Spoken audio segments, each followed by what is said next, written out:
السلام علیکم ورحمۃ اللہ وبرکاتہ۔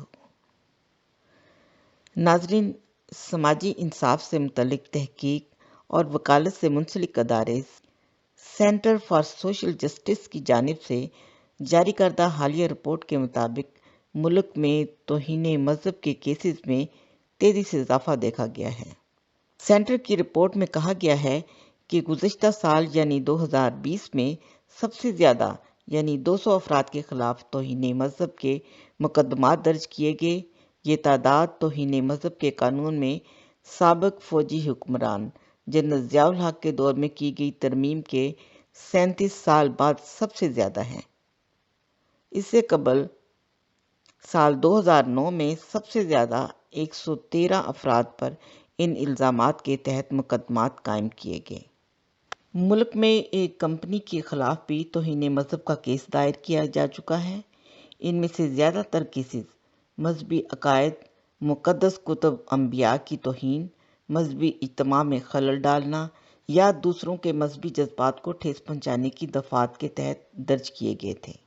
رپورٹ میں حیرت انگیز انکشاف یہ بھی سامنے آیا ہے کہ توہین مذہب کے کیسز میں مسلمانوں کی غیر مسلموں کے خلاف شکایات کے رجحان میں تبدیلی آئی ہے۔ اب مسلمان ہی مسلمان کے خلاف اس قانون کے تحت زیادہ مقدمات درج کرا رہے ہیں۔ رپورٹ میں دعویٰ کیا گیا ہے کہ اس عمل سے قانون کے غلط استعمال سے اقلیتی فرقے یا مذہبی شناخت رکھنے والے سب سے زیادہ شکار ہوئے ہیں۔ انہوں نے یہ بھی نتیجہ اخذ کیا ہے کہ اس عمل سے ملک میں گہری ہوتی فرقہ واریت کی خلیج اور مذہب کے غلط استعمال کے بڑھتے ہوئے رجحان کی نشاندہی ہوتی ہے۔ تحقیق کے دوران یہ بات بھی سامنے آئی ہے کہ مسلمان متاثرین کی تعداد زیادہ ہونے کی وجہ ملک میں مسلمانوں کی آبادی کا زیادہ ہونا بھی ہے، لیکن غیر مسلم آبادی کی کم تعداد کے باوجود ان کے خلاف ایسے کیسز کا تناسب زیادہ بنتا ہے۔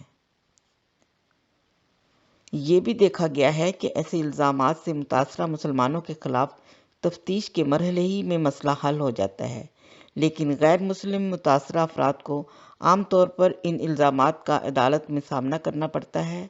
رپورٹ کے مطابق ان کی سزا پر منتج ہوتا ہے۔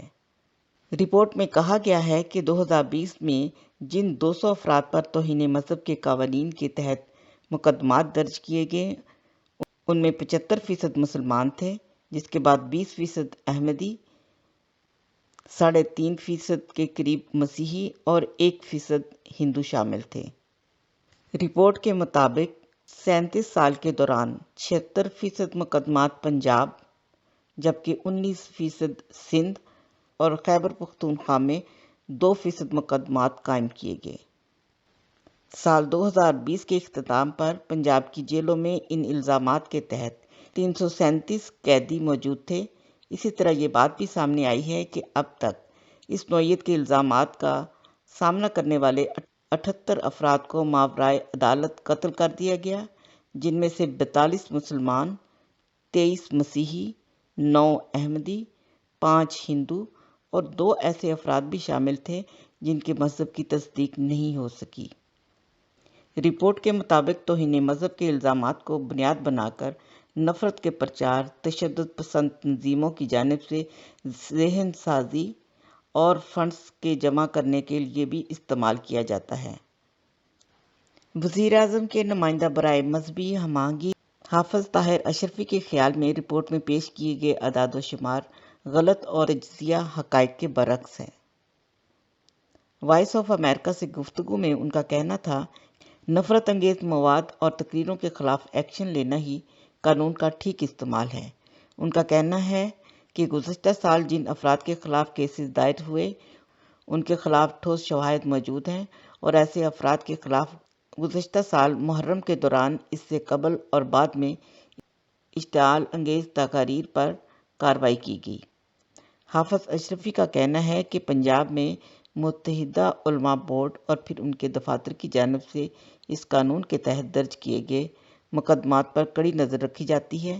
انہوں نے بتایا کہ بورڈ میں تمام مکاتب فکر کے علماء شامل ہوتے ہیں جو باریک بینی سے شواہد کی روشنی میں ہی رائے دیتے ہیں۔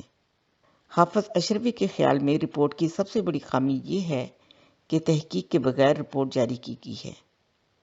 انہوں نے دعویٰ کیا ہے کہ اس قانون کا غلط استعمال کرنے کا سوال ہی پیدا نہیں ہوتا۔ اس بارے میں ایک بھی ثبوت پیش نہیں کیا جا سکا۔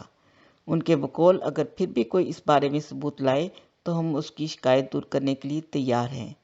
انہوں نے بتایا کہ ایسے 104 کیسز ہیں جن کی مکمل انکوائری کرنے کے بعد لوگوں کو ریلیف دیا گیا اور جھوٹا الزام لگانے والوں کو وارننگ دی گئی۔ حافظ طاہر اشرفی کا کہنا تھا کہ تشدد کو روکنے کے لیے قانون ہی کا استعمال عمل میں لایا جاتا ہے، اس لیے اگر توہین مذہب کا قانون ختم کر دیا گیا تو یہاں جنگل کا قانون ہوگا۔